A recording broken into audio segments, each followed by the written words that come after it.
जहाँ यूनची सेमीफाइनल में लिंग जू को हराता हुआ सीधा फाइनल में पहुंच चुका था, जिसके बाद सेमीफाइनल के सेकंड राउंड में किंग यू और लिंग यून के दरमियान फाइट होती है, जहाँ किंग यू ने लिंग यून के ऊपर भारी पड़ते हुए उसे अपनी दूसरी सूट भी यूज करने के लिए मजबूर कर दिया था, और लिंग यून ने भी वहाँ पे अपनी दूसरी सूट का यूज करते हुए अपने स्पिरिट क्लोन भी बना लिया था। जिसके बाद यहीं से नेक्स्ट एपिसोड की शुरुआत होती है, जहाँ लिंग यून ने अपने क्लोन के साथ आगे बढ़ते हुए बहुत ही तेजी से वहाँ पे किंग यू के ऊपर हमला करना शुरू कर दिया था, लेकिन किंग यू भी वहाँ पे उसे बराबरी की टक्कर देते हुए उसके हर एक अटैक को रोके जा रही थी। तभी लिंग यून अपने क्लोन के साथ दोनों साइड से किंग यू के ऊपर हमला करने के लिए आगे बढ़ता है, पर किंग यू ने भी वहाँ पे अपने आइस लोटस फ्लावर का यूज करते हुए उन दोनों के अटैक्स को वहाँ पे बहुत ही आसानी से रोक लिया था। पर लिंग यून भी अब यहाँ पे इतनी आसानी से हार कहाँ मानने वाला था। वो अचानक ही वहाँ पे अपने क्लोन के साथ साथ अपनी पावर को भी बढ़ा देता है, जिसकी वजह से देखते ही देखते किंग यू के बनाए हुए वो दोनों लोटस फ्लावर वहाँ पे डिस्ट्रॉय हो गए थे। पर किंग यू वहाँ पे टाइम रहते ही जंप करते हुए थोड़ा पीछे हो गई थी, और इस तरह किंग यू ने वहाँ पे एक बार फिर से खुद को दोनों कैमरे से बचा लिया था। पर लिंग यू अब वहाँ पे किंग यू को कोई भी मौका नहीं देना चाहता था, इसलिए वो वहाँ पे एक बार फिर से अपने क्लोन के साथ आगे बढ़ते हुए किंग यू के ऊपर हमला करने की कोशिश करने लगता है, जिससे अब किंग यू को भी बचना धीरे धीरे मुश्किल होता जा रहा था। और यहाँ पे लिंग यू और उसके क्लोन की अटैकिंग स्पीड इतनी ज्यादा बढ़ चुकी थी कि वहाँ पे बैठे हुए डिसेबल्स को सही से नजर भी नहीं आ रहा था। वहीं ये सब देखकर यूनची भी हैरान होते हुए कहता है कि आखिर क्लोन होने के बावजूद भी लिंग यू का क्लोन उसके जितना ही ताकतवर कैसे है, जिसपे मस्तकिन उसे बताते हैं कि सूट स्पिरिट को एक बहुत ही स्पेशल टेक्निक माना जाता है, और सूट स्पिरिट टेक्निक से बनाए हुए क्लोन के अंदर भी उसके ओनर्स की सारी पावर्स मौजूद होती हैं, यानी लिंग यू का ये स्पिरिट क्लोन भी उसके जितना ही ताकतवर है। मस्तकिन की ये बात सुनकर प्रेस यूई कहती है अगर ऐसा है तो इसका मतलब है कि किंग यू अब बहुत ही जल्द हारने वाली है, क्योंकि किंग यू भी यहाँ पे एक साथ दो लिंग यू का सामना नहीं कर पाएगी। जिसपे मस्तकिन उसे बताते हैं कि ये सूट स्पिरिट टेक्निक तो बहुत ज्यादा अच्छी है, लेकिन इसका एक बहुत बड़ा ड्रॉबैक भी है। इस टेक्निक को यूज करने की वजह से मेंटल स्ट्रेंथ के ऊपर बहुत ज्यादा असर पड़ता है, और लिंग यू के पावर लेवल के मुताबिक वो सिर्फ अगले 15 मिनट तक ही अपने क्लोन का यूज कर सकता है। अगर अगले 15 मिनटों तक किंग यू ने इसी तरह लिंग यू को रोक लिया तो इस फाइट में किंग यू का जीतना तय हो जाएगा। वहीं बैटल अरीना के अंदर लिंग यू और उसका क्लोन दोनों वहाँ पे अपने पावर्स को मर्ज करते हुए किंग यू के ऊपर हमले करने लगे थे, और उनके इन दोनों कंबाइन अटैक से किंग यू भी वहाँ पे बहुत ही मुश्किल से खुद को बचा रही थी। पर लिंग यू तो वहाँ पे किंग यू को संभलने का मौका ही नहीं दे रहा था, वो एक के बाद एक लगातार किंग यू के ऊपर अटैक ही जा रहा था, और अब उन दोनों के हमलों की वजह से देखते ही देखते वहाँ पे छोटे छोटे ब्लास्ट होने लगे थे, जिसकी वजह से वहाँ पे बैटल अरीना में स्मोक फैल गई थी। पर जब वो स्मोक खत्म होती है तो किंग यू वहाँ पे बिल्कुल सही सलामत खड़ी थी, जो देखकर किंग यू की सीनियर उसे कहती है अब मुझे लगता है कि तुम्हारे पास तुम्हारे ट्रम्प कार्ड को शो करने के अलावा और कोई रास्ता नहीं बचा। अपनी मास्टर की ये बात सुनकर किंग यू भी वहाँ पे अपना ट्रम्प कार्ड शो करने के लिए रेडी हो गई थी, और देखते ही देखते उसने वहाँ पे बैटल अरीना के अंदर अपनी आइस पावर का यूज करते हुए वहाँ पे बहुत ही ज्यादा पावरफुल आइस डोमेन को क्रिएट करने लगे थे, जो देखकर तो वहाँ पे बैठे किसी भी पर्सन को अपने आंखों पे यकीन ही नहीं हो रहा था। इवन मास्टर यू फेंग तो चौंकते हुए कहते हैं ये तो आइस डोमेन है, और किंग यू की वो आइस डोमेन इतनी ज्यादा पावरफुल थी कि उसकी वजह से बैटल अरीना के चारों तरफ लगे वो शील्ड भेजने लगे थे, जिससे संभालना अब वहाँ पे अंडरलिंग के लिए भी मुश्किल होता जा रहा था। वहीं ज़ाओ ट्राइब का मास्टर भी किंग यू की आइस डोमेन को देखकर हैरान होते हुए कहता नहीं ऐसा नहीं हो सकता, ये इम्पॉसिबल है। आइस डोमेन का यूज तो सिर्फ किंग फेस मिस्टेक रेलम के कल्टीवेटर्स ही कर सकते हैं, ये तो सरासर रूल्स के खिलाफ है। वहीं एल्डरलिंग जो कि किंग यू को वहाँ पे बहुत ही गौर से देख रहे थे, वो सीरियस होते हुए कहते हैं पर इनफिनिट मिस्टिक बॉडी वाली कल्टीवेटर के ऊपर कोई भी रूल्स लागू नहीं होते। वहीं बैटल अरीना के अंदर लिंग और उसका क्लोन पूरी तरह से किंग यू की आइस डोमेन में फंस चुके थे। इवन अब वो दोनों वहाँ पे धीरे धीरे बर्फ में जमने भी लगे थे, लेकिन उसके बावजूद भी लिंग वहाँ पे अपना पूरा दम लगाते हुए अपने क्लोन के साथ किंग यू के ऊपर हमला करने के लिए आगे बढ़ता है। पर अभी वो दोनों किंग यू की आइस डोमेन में थे, जहाँ वो किंग यू का कुछ भी नहीं बिगाड़ सकते थे, और तभी किंग यू अपनी आइस डोमेन के अंदर अपने एक मामूली से अटैक से लिंग यू के ऊपर हमला करती है। लेकिन ये अटैक लिंग यू के लिए बहुत ज्यादा पावरफुल था, क्योंकि जैसे किंग यू का ये अटैक लिंग यू को लगता है तो लिंग यू वहाँ पे अपने क्लोन के साथ उड़ता हुआ सीधे किंग यू की आइस डोमेन से बाहर आ गिरा था, और बाहर गिरते ही उसका क्लोन तो वहीं पे खत्म हो गया था। पर लिंग यू की हालत भी वहाँ पे काफी ज्यादा खराब दिखाई दे रही थी, जो देखकर वहाँ पे बैठे किसी भी पर्सन को अपने को पे यकीन ही नहीं हो रहा था कि लिंग यू किंग यू से फाइट हार गया है। वहीं लिंग यू की ऐसी हालत देखकर एल्डरलिंग जल्दी से उसके पास आते हुए अपने कुछ डिसेबल्स की मदद से उसे जल्दी से अपने मेडिकल पवेलियन हाउस में भेज देते हैं, जो देखकर लिंग भी अपनी मदद के साथ भागता हुआ जल्दी से मेडिकल पवेलियन हाउस की तरफ निकल गया था। वहीं मास्टर यू फेंग को तो अभी भी अपनी आंखों पे यकीन नहीं हो रहा था कि किंग यू ने लिंग यू को हरा दिया है। इस बार के बैटल रैंकिंग कंपटीशन में सारी बाजी पलट गई थी, जहाँ हर बार टियानजी एमेनोर ये बैटल जीत जाता था, लेकिन इस बार टियानजी एमेनोर को भी हार का मजा चखना पड़ रहा था। और मास्टर यू फेंग तो अभी भी वहाँ पे शौक होते हुए बस यही कहे जा रहे थे ये तो बस अनफेस मिस्टिक रियलम की कल्टीवेटर थी, फिर इसने लिंग यू को कैसे हरा दिया, आखिर ये कैसे पॉसिबल है। और किंग यू के उस आइस डोमेन को देखते हुए किंग यू की मास्टर कहती है इस आइस डोमेन को यूज करने की वजह से किंग यू को भी अपनी बॉडी के अंदर बहुत ज्यादा नुकसान हुआ होगा, पर शुक्र है उसका कल का ओपोनेंट यूनची होने वाला है, जो कि इतना ज्यादा ताकतवर नहीं है। पर लिटिल फायरी तो यूनची के पावर्स के बारे में अच्छी तरह से जानती थी, इसलिए वो कल की फाइट के लिए बहुत ज्यादा परेशान दिखाई दे रही थी। और इसी के साथ लिंग ने वहाँ पे किंग यू की जीतने की अनाउंसमेंट भी कर दी थी। उसके बाद सीन शिफ्ट होता है, रात का सीन दिखाया जाता है, जहाँ किंग यू अपने रूम में बैठे हुए खुद को रिकवर कर रहे थे। तभी अचानक वहाँ पे लिटिल फायरी यानी यूचन की एंट्री होती है, जिसे देखकर किंग यू जल्दी से उसके पास आते हुए उसे ग्रीट करती है, जिसपे यूचन उसे वहाँ पे एक पिल देते हुए कहती है कि आज आइस डोमेन यूज करने की वजह से तुम्हारी बॉडी में छोटी मोटी काफी सारी इंजरीज आ गई होगी, इसलिए तुम इस पिल का यूज करते हुए खुद को हील कर लो। पर वो एक आइस रिजुविनेटिंग पिल थी, जिसे एक बहुत ही ज्यादा खास पिल माना जाता है। इसलिए किंग यू उस पिल को लेने से मना करती है, क्योंकि किंग यू को इतनी बड़ी इंजरी भी नहीं हुई थी कि उसे हील करने के लिए उसे एक सोल पिल का यूज करना पड़े। जिसपे यूचन उसे बताती है कि ये पिल मैं तुम्हें तुम्हारी इंजरीज को ठीक करने के लिए नहीं दे रही, बल्कि ये पिल मैं तुम्हें कल के फाइनल के लिए दे रही हूँ। यूचन की ये बात सुनकर किंग यू भी चुपचाप उस पिल को लेते हुए यूचन का शुक्रिया अदा करती है। जिसके बाद किंग यू ने वहाँ पे और ज्यादा देर न करते हुए उस आइस सोल पिल को खा लिया था, और यूचन उसे वहाँ पे एडवाइस देते हुए कहती है, तुम अपने कल के ओपोनेंट को अंडर एस्टिमेट करने की गलती मत करना। भले ही यूची पावर के मुकाबले में तुम्हारी जितना ताकतवर नहीं है, पर उसके पास दो बहुत बड़े एडवांटेजेस हैं, जिनका यूज करते हुए वो तुम्हें कल के बैटल में हरा भी सकता है। यूचन की ये बात सुनकर किंग यू को भी एक झटका लगता है। वहीं यूचन अपनी बात आगे बढ़ाते हुए उसे बताती है, पहला उसका एडवांटेज है उसका कॉम्बैट एक्सपीरियंस है। उसकी कॉम्बैट स्किल्स और उसके सेंसेस बहुत ही ज्यादा कमाल के हैं। इवन कॉम्बैट के मामले में मैं भी उसका सामना नहीं कर सकती। और उसका दूसरा एडवांटेज है उसकी एक्सप्लोसिव पावर और कभी न हार मानने वाला हौसला। स्पेशली जब वो हारने के करीब होता है, तब अचानक ही वो अपनी सोल को बंद करते हुए एक बहुत ही खास टेक्निक का यूज करता है, जिसके बाद उसे हरा पाना लगभग किसी के लिए भी इम्पॉसिबल हो जाता है। इसलिए मैं तुम्हें एडवाइस दे रही हूँ कि तुम कल की बैटल में उसे अंडर एस्टिमेट करने की गलती मत करना, और अगर तुम उससे ये बैटल हारने लगो तो चुपचाप अपनी हार मान लेना। और अगर तुम ये बैटल हार भी गई तो मुझे ज्यादा हैरानी नहीं होगी, क्योंकि मैंने यूची की उस खतरनाक पावर को देखा है। अपनी मास्टर की ये सारी बातें सुनकर किंग यू, जो कि वहाँ पे बहुत ही ज्यादा हैरान हो चुके थे, वो कंफ्यूज होते हुए अपने मास्टर से कह दिया, ओके मास्टर, मैं ये सब याद रखूंगी। किंग यू को इस तरह से कंफ्यूज देखकर यूचन उससे कहती है, तुम यही जानना चाहती हो ना कि मैं यूची को इतनी अच्छी तरह से कैसे जानती हूँ? इस पे किंग यू कहती है, यस मास्टर, लेकिन अगर आप नहीं बताना चाहते तो फिर भी कोई बात नहीं। जिस पे यूचन उससे कहते हैं कि मैं तुम्हें सब कुछ बता दूंगी, लेकिन मेरा भी तुमसे एक सवाल है। अब ये सवाल क्या था और उन दोनों के दरमियान वहाँ पे कौन कौन सी बातें होती हैं, ये तो अब हमें आगे ही पता चलेगा। खैर, उसके बाद सीन चेंज होता है, हमें अगले दिन बैटल अरीना का सीन दिखाया जाता है, जहाँ फाइनल के लिए किंग यू और यूची दोनों आमने सामने आ चुके थे। और किंग यू को वहाँ पे अपने सामने देखते हुए यूची उससे कहता है, मुझे ये तो पता था कि हमारा बैटल रैंकिंग कंपटीशन में आमना सामना जरूर होगा, लेकिन मैंने ये कभी नहीं सोचा था कि हम दोनों की फाइट फाइनल्स में होगी। इस पे किंग यू उससे कहते हैं, ये तो मैंने भी कभी नहीं सोचा था कि तुम बैटल रैंकिंग कंपटीशन में इंटर करते हुए फाइनल तक भी पहुंच जाओगे। जिस पे यूची उससे कहते हैं, शायद ये हमारी किस्मत है और हमारी किस्मत में ऐसा होना लिखा था। जिस पे किंग यू उससे कहते हैं, कांग्रेचुलेशन, तुमने वाकई खुद को बहुत ज्यादा ताकतवर बना लिया है। और इसी के साथ टेलर लिंग ने वहाँ पे इस फाइनल बैटल को स्टार्ट करने की अनाउंसमेंट कर दी थी। और इस बैटल के लिए युनबा वहाँ पे बहुत ही एक्साइटेड दिखाई दे रहा था। वो अपनी बहन किंग यू के साथ साथ वहाँ पे यूची को भी सपोर्ट कर रहा था। तभी किंग यू वहाँ पे यूची से कहते हैं कि एक बात का मुझसे वादा करो कि अगर तुम ये फाइट हारने लगे तो चुपचाप अपनी हार मान लोगे, खुद को ये फाइट जीतने के लिए पुश नहीं करोगे, क्योंकि ये फाइट तुम्हारी लाइफ से ज्यादा इंपॉर्टेंट नहीं है। किंग यू की ये बात सुनकर यूची उससे कहता है, किंग यू, क्या तुम जानते हो कि मैंने इस रैंकिंग बैटल कंपटीशन में ऐसा क्यों लिया है? जिस पे किंग यू वहाँ पे जैसे यूवी की तरफ इशारा करते हुए कहती है, उस लड़की की वजह से। जिस पे यूची उसे कहता है कि मेरा पहला रीजन तो जैसे यूवी की विश को ही पूरा करना था। और ये कहकर यूची वहाँ पे अपनी हैवी रूलर सोर्ड को बाहर निकालकर उसे अपने कंधे पे रखते हुए कहता है, और मेरा दूसरा रीजन मैं तुम्हें इस बैटल के एंड में बताऊंगा। और यूची के ऐसा कहते ही वहाँ पे यूची की बॉडी से बहुत ही ज्यादा पावरफुल ऑरा निकलने लगा था। और यूची की उस हैवी रूलर सोर्ड को देखकर लिंग वहाँ पे हैरान होते हुए अपने पिता से कहता है, फादर, यूची की ये सोर्ड तो हेवन लेवल की मिस्टिक सोर्ड लग रही है, पर मुझे ये सोर्ड इतनी ज्यादा जानी पहचानी क्यों लग रही है? जिस पे मास्टर यूफेंग उससे कहता है कि तुम बिल्कुल सही सोच रहे हो, ये सोर्ड तो बिल्कुल लॉन्ग क्यू सोर्ड की तरह ही लग रही है, जो कि 1000 साल पहले अचानक ही हमारे तियानजिया में से कहीं गायब हो गई थी। वहीं बैटल अरीना के अंदर यूची अपनी बर्निंग हार्ट टेक्निक का यूज करते हुए बहुत ही तेजी से किंग यू के ऊपर हमला करने के लिए आगे बढ़ता है। और उसी के साथ उसे उस दिन रात वाली बात याद दिलाते हुए कहता है कि मेरी उस रात वाली बात याद रखना, जिसमें यूची ने किंग यू को बोला था कि जब भी हम दोनों की फाइट होगी तब तुम अपना पूरा दम लगाते हुए मेरे साथ फाइट करना। और तभी अचानक ही यूची ने आगे बढ़ते हुए अपनी हैवी रूलर सोर्ड से किंग यू के ऊपर हमला कर दिया था, जिसे किंग यू ने भी वहाँ पे अपनी आइस पिचर रोप का यूज करते हुए रोक लिया था। पर यूची के पावर को देखकर लिंग जी वहाँ पे हैरान होते हुए कहता है, बॉस की पावर तो सिर्फ एक ही दिन में काफी ज्यादा बढ़ चुकी है, मेरा बॉस वाकई एक जीनियस है। वहीं बैटल अरीना के अंदर किंग यू यूची से उसकी सोच छीनने की कोशिश करती है, पर यूची ने अपनी मिस्टिक पावर का यूज करते हुए उसके इस अटैक को वहीं पे डिस्ट्रॉय कर दिया था। जिसके बाद यूची ने वहाँ पे अपनी shadow star of God technique का यूज करते हुए अपने 3-3 कॉलम्स को बनाकर वहाँ पे उसकी मदद से किंग यू के ऊपर हमला कर दिया था। जैसे किंग यू भी वहाँ पे अपने आइस लोटस फ्लावर का यूज करते हुए रुकने की कोशिश करती है, पर यूची का ये अटैक इतना ज्यादा पावरफुल था कि उसकी वजह से न सिर्फ किंग यू का वो आइस लोटस फ्लावर वहीं पे डिस्ट्रॉय हो गया था, बल्कि उसी के साथ साथ वो खुद भी बैटल अरीना में खिसकते हुए काफी पीछे चली गई थी। पर यूची यहाँ पे किंग यू को संभलने का मौका नहीं देना चाहता था, इसलिए वो दोबारा अपनी सोर्ड लेकर उसके ऊपर हमला करने के लिए आगे बढ़ता है। पर तब तक किंग यू ने भी वहाँ पे खुद को संभाल लिया था, और वो भी अपनी सोर्ड से यूची के हमलों को रोकते हुए उसे वहाँ पे बराबरी की टक्कर दे रही थी। वहीं ये सब देखते हुए मास्टर यूफेंग यूची की तारीफ करते हुए कहता है, ये लड़का तो वाकई बहुत ज्यादा इंटेलिजेंट है, ये फाइट की शुरुआत में ही अपना बेस्ट दे रहा है, क्योंकि ये लड़का अच्छी तरह से जानता था कि इसके छोटे मोटे हमलों का किंग यू के ऊपर कोई भी असर नहीं होने वाला। वहीं बैटल अरीना के अंदर किंग यू अभी भी अपने स्पिरिचुअल रोप का यूज करते हुए यूची के हमलों को रोकते हुए ऊपर हवा में आ गई थी, पर यूची तो अभी भी वहाँ पे बहुत एग्रेसिवली उसके ऊपर हमले किए जा रहा था। और तभी अचानक यूची वहाँ पे अपनी फिनिक्स ब्लड लाइन को एक्टिवेट करते हुए फिनिक्स ब्लड लाइन की star burning demon lotus technique का यूज करता है, जिसकी मदद से उसने वहाँ पे किंग यू के ऊपर एक बहुत ज्यादा पावरफुल हमला कर दिया था। जिसे रोकने के लिए किंग यू ने अपने लोटस फ्लावर के साथ साथ अपने चारों तरफ वहाँ पे एक आइस के प्रोटेक्टिव शील्ड भी बना ली थी, तब जाके वो यूची के इस अटैक को रोक पाई थी। और यूची की इस फिनिक्स फ्लेम को देखकर स्काई बर्निंग सेक्टर मास्टर हैरान होते हुए कहता है क्या ये लड़का फिनिक्स डिवाइन ट्राइब से है? तभी बैटल अरीना के अंदर यूची किंग यू से कहता है अपनी फुल पावर का यूज करो, मैं तुम इस तरह से नहीं हराना चाहता। जिसपे किंग यू भी वहाँ पे अपनी आइस पावर को रिलीज करते हुए यूची से कहती है ओके जैसे तुम्हारी मर्जी। और ये कहकर किंग यू वहाँ पे अपने आइस क्लाउड इमोर्टल पैलेस के टैक्टिक 7 का यूज करने लगे थे, जिसे देखकर तो स्काई बने सेट के मास्टर के साथ साथ ज़ाओ ट्राइब का मास्टर भी बहुत ज्यादा हैरान हो गया था। वहीं मास्टर यूफेंग ये सब देखते हुए कहता है कि मुझे लगता है अब ये बैटल ओवर होने वाली है, पर वो लोग ये बात भूल रहे थे कि किंग यू का सामना किससे हो रहा है, जिसने कभी हार मानना सीख ही नहीं है, जो जीतने के लिए अपनी जान तक को भी दांव पे लगा देता है। और तभी यूची अपनी फिनिक्स ब्लड लाइन की पावर को एक्टिवेट करते हुए वहाँ पे एक बार फिर से किंग यू के ऊपर हमला करने के लिए आगे बढ़ता है, पर अपने आइस क्लाउड इमोर्टल पैलेस के टैक्टिक 7 के चलते किंग यू अब वहाँ पे यूची के ऊपर भारी पड़ने लगी थी। इवन उसने वहाँ पे यूची के अटैक को रोकते हुए अपने स्पेशल रोक की मदद से उसे वहाँ पे पीछे हटने के लिए मजबूर कर दिया था। और उसके बाद किंग यू वहाँ पे एक के बाद एक लगातार यूची के ऊपर हमले करने लगी थी, पर यूची भी अपनी shadow star of God technique का यूज करके उसके सभी हमलों को डोज करते हुए उसके ऊपर हमला करने के लिए आगे बढ़ता है। पर इस बीच किंग यू ने अपने स्पेशल रोप का यूज करते हुए यूची को पूरी तरह से अपने स्पेशल रोप के अंदर जगह लिया था, जो देखकर यूची भी वहाँ पे एक बार फिर से अपनी फिनिक्स ब्लड लाइन की पावर को एक्टिवेट करते हुए फिनिक्स डॉस टेक्निक को एक्टिवेट करता है। और ऐसा होते यूची की बैक पे 2 पंख आ गए थे, जिनकी मदद से यूची वहाँ पे बहुत ही आसानी से किंग यू के स्पेशल रोप से बाहर आ गया था। और किंग यू वहाँ पे कुछ समझ पाते उससे पहले यूची ने अपनी हैवी रूलर सूट का यूज करते हुए किंग यू के ऊपर अटैक करते हुए उसे वहाँ पे नीचे गिरा दिया था। पर यूची अब की बार भी उसे वहाँ पे कोई मौका नहीं देता और वो वहाँ पे अपनी फिनिक्स ब्रेक टेक्निक का यूज करते हुए एक बार फिर से किंग यू के ऊपर एक बहुत ही ज्यादा खतरनाक हमला कर देता है। और यूची का ये अटैक इतना ज्यादा पावरफुल था कि उसे रोकने के लिए किंग यू वहाँ पे अपने चारों तरफ एक आइस की शील्ड भी बना दी है, लेकिन उसके बावजूद भी किंग यू के लिए यूची के इस अटैक को रोकना बहुत ज्यादा मुश्किल हो गया था। जो देखकर तो वहाँ पे बैठे किसी भी पर्सन को अपनी आंखों पे यकीन ही नहीं हो रहा था कि यूची यहाँ पे किंग यू के ऊपर भारी पड़ रहा है। लेकिन तभी अचानक ही वहाँ पे यूची की फिनिक्स फ्लेम से एक आइस फिनिक्स बाहर निकलता है, जिसने अचानक आगे बढ़ते हुए वहाँ पे यूची के ऊपर हमला कर दिया था। और उस आइस फिनिक्स के अटैक की वजह से यूची भी वहाँ से उठता हुआ काफी पीछे जा गिरा था। और ये देखकर प्रेस यूवी को वहाँ पे यूची की बहुत ज्यादा चिंता होने लगी थी। तभी किंग यू अपनी आइस फिनिक्स के साथ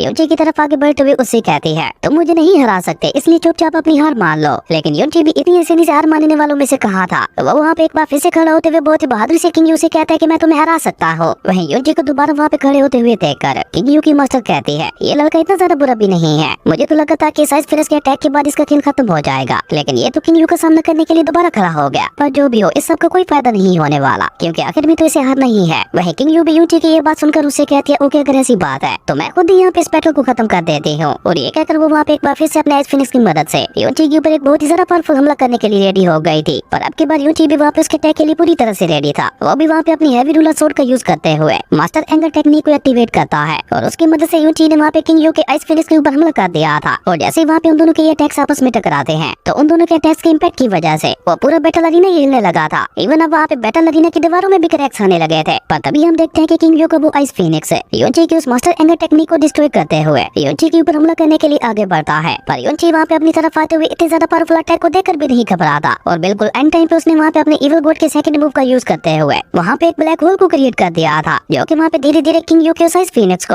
अपने अंदर निकलने लगा था। और यूची को वहाँ पे इस तरह से इविल गॉड के सेकंड मूव का यूज करते हुए देखकर जैस्मिन उसे से कहती है जब इसने ड्रैगन ट्रायल के अंदर इस मूव का यूज किया था तब ये ऑलमोस्ट मरने के काफी करीब पहुंच चुका था और अब ये यहाँ पे एक बार फिर से इसी मूव का यूज कर रहा है। ये लड़का वाकई बिल्कुल पागल है। वहीं बैटल अरीना के अंदर देखते ही देखते यूची की उस ब्लैक होल ने किंग यू के उस आइस फिनिक्स को पूरी तरह से अपने अंदर निकल लिया था। पर किंग यू भी वहाँ पे यूची को संभलने का मौका नहीं देती और वो अचानक ही वहाँ पे अपनी आइस पावर का यूज करते हुए यूची के ऊपर आइस स्पाइक्स की बारिश करवाने लगी थी, जिसकी वजह से वहाँ पे एक बार फिर से बैटल अरीना में चारों तरफ स्मोक फैल गई थी। जो देखते हुए अब वहाँ पे सभी को यही लग रहा था कि शायद यूची ये फाइट हार चुका है। पर अभी वहाँ पे बैठे लोग इसी तरह से आपस में बातें कर ही रहे थे कि तभी अचानक यूची वहाँ से बाहर निकलते हुए अपनी फिनिक्स ब्लड लाइन की पावर को अपनी वुल्फ डिवाइन टेक्निक के साथ मर्ज करते हुए किंग यू के ऊपर एक बहुत ही ज्यादा पावरफुल हमला करने के लिए आगे बढ़ता है, जिसके लिए किंग यू भी वहाँ पे बिल्कुल भी रेडी नहीं थे। इवन उसके मास्टर तो डरते हुए उसे वहाँ से भागने के लिए कहती है, पर तब तक बहुत ज्यादा देर हो चुके थे क्योंकि यूची उसके ऊपर अटैक करने के लिए उसके काफी करीब पहुंच चुका था। जो देखकर किंग यू भी वहाँ पे एक बार फिर से खुद को बचाने के लिए अपने चारों तरफ एक आइस शील्ड बनाती है। पर अब की बार वो भी यूची के इस अटैक को पूरी तरह से नहीं रोक पाई थी। इवन यूची का ये अटैक इतना ज्यादा पावरफुल था कि उसके इम्पैक्ट की वजह से पूरे टियानजिन पहले से हिल गया था। वहीं किंग यू की हालत भी वहाँ पे काफी ज्यादा खराब दिखाई दे रही थी। पर यूची अब उसे वहाँ पे कोई भी मौका नहीं देना चाहता था, इसलिए वो वहाँ पे एक बार फिर से अपनी फिनिक्स ब्रेक टेक्निक का यूज करते हुए किंग यू के ऊपर हमला कर देता है, जिसे रोकने के लिए किंग यू को वहाँ पे अपनी आइस डोमेन को एक्टिवेट करना पड़ता है। और अपनी आइस डोमेन की मदद से किंग यू यूची के इस अटैक को बहुत आसानी से रोक लेती है। और उसी के साथ किंग यू यूची को अपनी आइस डोमेन के अंदर ट्रैप करते हुए उसे वहाँ पे पूरी तरह से बर्फ में जमाने लगे थे। जो देखकर लिंग यून कहता है कि इस आइस डोमेन से तो मैं भी नहीं बच पाया था, मुझे लगता है अब ये बैटल यहीं पे ओवर होने वाली है। जिसपे मास्टर यूफेंग कहता है कि तुम बिल्कुल ठीक कह रहे हो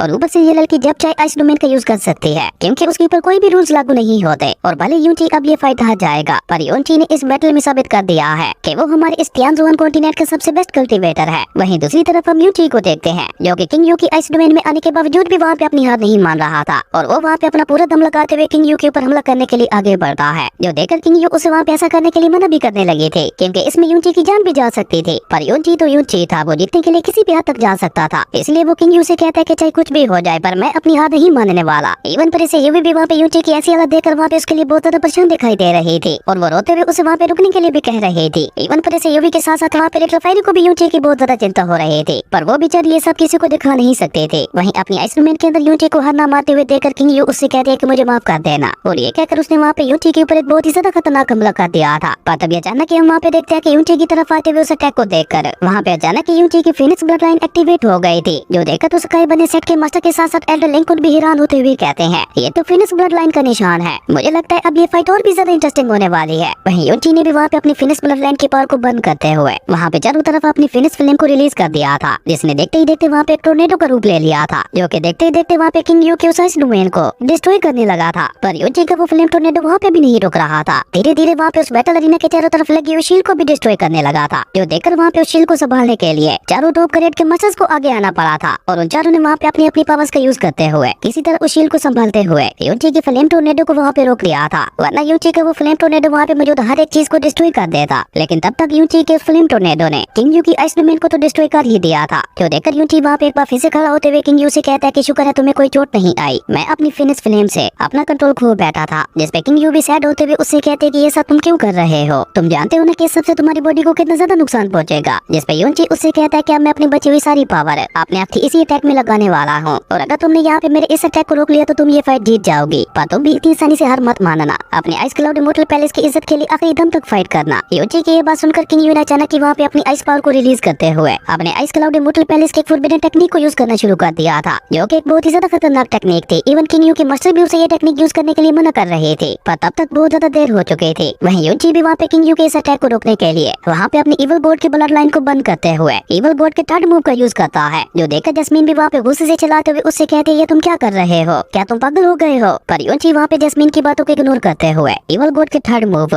डिस्ट्रॉइंग द वर्ल्ड का यूज करता है। वहीं दूसरी तरफ तब तक किंग यू ने भी अपनी फॉरबिडन टेक्निक से यूची के ऊपर हमला कर दिया था और इस बीच यूची को वहाँ पे किंग यू के साथ बिताए हुए वो सारे लम्हे याद आने लगे थे, जहाँ कैसे एक वादे के मुताबिक उनकी शादी हुई थी और आखिर में उस कॉन्ट्रैक्ट मैरिज के चलते यूची को किंग यू से बिछड़ना पड़ा था। और तभी देखते ही देखते बैटल अरीना के अंदर उन दोनों के अटैक्स वहाँ पे आपस में टकरा जाते हैं और ऐसा होते वहाँ पे इतनी ज्यादा पावरफुल एनर्जी रिलीज होती है कि वहाँ पे बैठे हुए लोगों का भी सर्वाइव करना मुश्किल होता जा रहा था। इवन एल्डरलिंग जो कि उस शील्ड को संभाल रहे थे वो भी खिसकते हुए वहाँ से काफी पीछे चले गए थे और उन दोनों के अटैक्स के आपस में टकराने की वजह से वहाँ पे ऐसा लग रहा था कि जैसे वहाँ पे कोई आ गया है और उन दोनों के अटैक्स के आपस में टकराने की वजह से वहाँ पे चारों तरफ समूह फैल चुके थे, जिसके इम्पैक्ट की वजह से यूची उड़ता हुआ वहाँ से काफी पीछे जा गिरा था और अब वहाँ पे उसकी हालत इतनी ज्यादा खराब हो चुकी थी कि उससे वहाँ पे उठा भी नहीं जा रहा था। ये देखकर वो बहुत ही मुश्किल से बोलते हुए कहता है तो फाइनली ये बैटल ओवर हो ही गई। वहीं दूसरी तरफ हम किंग यू को देखते हैं, उसकी हालत भी वहाँ पे काफी ज्यादा खराब दिखाई दे रही थी, लेकिन फिर भी वो किसी तरह से दोबारा वहाँ पे खड़ी हो गई थी, जो देखकर यूची उससे कहता है अब क्योंकि ये बैटल ओवर हो चुकी है तो अब मैं तुम्हें सेकंड रीजन भी बता सकता हूँ कि मैंने इस बैटल रैंकिंग कंपटीशन में हिस्सा क्यों लिया था। ये सब मैंने इसलिए किया क्योंकि मैं तुम्हारे सामने ये प्रूव करना चाहता था कि मैं तुम्हारा हस्बैंड बनने के लिए पूरी तरह से काबिल था। और ये कहते कहते यूची वहीं पे बेहोश हो गया था। गाइस ये सीन वाकई बहुत ज्यादा इमोशनल था। तभी एल्डरलिंग वहाँ पे अनाउंस करते हुए कहते हैं क्योंकि यूची नीचे गिरा हुआ है और किंग यू अभी भी अपने पैरों पे खड़ी है तो इसलिए ये फाइट किंग यू जीतती है। और इसी के साथ एल्डरलिंग ने वहाँ पे किंग यू के ये बैटल रैंकिंग कंपटीशन जीतने की भी अनाउंसमेंट कर दी थी। पर तभी अचानक किंग यू एल्डरलिंग को वहाँ पे बीच में ही रोकते हुए कहती है नहीं, मैं असली विजेता नहीं हूँ, असली विनर तो यूची है। किंग यू की ये बात सुनकर वहाँ पे बैठे हुए सभी लोगों को एक झटका लगता है और उन्हें वहाँ पे समझ ही नहीं आ रही थी कि आखिर किंग यू ऐसा क्यों कह रही है। जो देखकर किंग यू वहाँ पे उन सभी को बताती है कि अपने लास्ट अटैक में यूची ने मुझे ऑलमोस्ट हरा ही दिया था, पर एंड टाइम पे उसने मुझे बचाने के लिए अपने अटैक का रुख मोड़ दिया था, इसलिए ये फाइट मैं नहीं बल्कि यूची जीता है। क्योंकि अगर यूची का वो अटैक मुझे हिट कर जाता तो शायद अब तक मैं अपने पैरों पे ना खड़ी होती। किंग यू की ये बात सुनकर एल्डरलिंग वहाँ पे एक बार फिर से अनाउंस करते हुए कहते हैं अब जबकि किंग यू ने अपनी हार खुद मान ली है तो इस बैटल रैंकिंग कंपटीशन का विजेता यूची है। ये सुनकर तो चंग फेंग मिस्टिक पैलेस की खुशी का कोई ठिकाना ही नहीं था। कहाँ वो लोग टॉप 100 में आने के सपने देख रहे थे और आज यूची ने उन्हें ये बैटल रैंकिंग कंपटीशन ही जितवा दिया था। पर से यूवी को तो वहाँ पे यूची की बहुत ज्यादा चिंता हो रही थी। वहीं जैस्मीन भी बुरा समूह बनाते हुए कहते हैं कि आखिर ये अपनी ही करके रहा। और एल्डरलिंग की ये अनाउंसमेंट सुनकर तो वहाँ पे बैठे हुए सभी मेजर क्लैंस के मास्टर्स को भी झटके पे झटके लग रहे थे। उनके मुताबिक तो रॉयल फैमिली उनके आसपास भी नहीं थी, लेकिन वही रॉयल फैमिली आज ये बैटल रैंकिंग कंपटीशन जीत गई थी और ये हजम कर पाना वहाँ पे उन सभी के लिए बहुत ही ज्यादा मुश्किल हो रहा था। उसके बाद सीन चेंज होता है, हमें थोड़ी देर बाद का सीन दिखाया जाता है जहाँ पे एल्डरलिंग एक बार फिर से अनाउंस करते हुए कहते हैं कि बैटल रैंकिंग कंपटीशन अब खत्म हो चुका है और 5 दिनों बाद वो सभी ट्राइब्स जो के टॉप 10 में आए हैं उन सभी को टियानजी के सीक्रेट एरिया में जाने का मौका दिया जाएगा, जहाँ पे लातादार ट्रायल्स मौजूद हैं और उसी के साथ साथ वहाँ पे अनगिनत हिडन सीक्रेट्स भी मौजूद हैं। और मैं आप सभी को बता दूं कि अभी तक टियानजी के सीक्रेट एरिया का सबसे बेस्ट ट्रेजर अभी भी वहीं पे मौजूद है, उसे अभी तक वहाँ पे कोई भी नहीं ढूंढ पाया। वहीं हम एल्डर लिंक उनको देखते हैं जो कि वहाँ पे किंग यू को देखते हुए कहते हैं, किंग यू तुम्हारी तो ये इनफिनाइट मिस्टिक बॉडी ही किसी बहुत बड़े ट्रायल से कम नहीं है। वहीं एल्डर लिंक वहाँ पे अपनी बात आगे बढ़ाते हुए कहता है कि मैं उम्मीद करता हूँ सभी टॉप 10 डिसेबल्स इस मौके का फायदा उठाते हुए टियानजी के सीक्रेट एरिया में जरूर जाएंगे। वहीं किंग यू तो अभी भी वहाँ पे बस युनची को ही निहारे जा रहे थे, पर युनची तो अभी भी वहाँ पे बेहोश पड़ा हुआ था और युनची को ये बेटर रैंकिंग कॉम्पिटिशन जीतते हुए देखकर फैन जू चंग को उसके ऊपर बहुत ही ज्यादा गुस्सा आ रहा था। वो वहाँ पे गुस्से से चिल्लाते हुए कहता है, युनची तुम बस वेट करो, एक बार हम लोग टियानजी के सीक्रेट एरिया में एंटर कर जाए, उसके बाद देखना कैसे मैं तुम्हें वहाँ पे मौत के घाट उतारता हूँ। और इसी कमाल के सीन के साथ हमारे अमेजिंग एपिसोड यहीं पे खत्म हो गया था।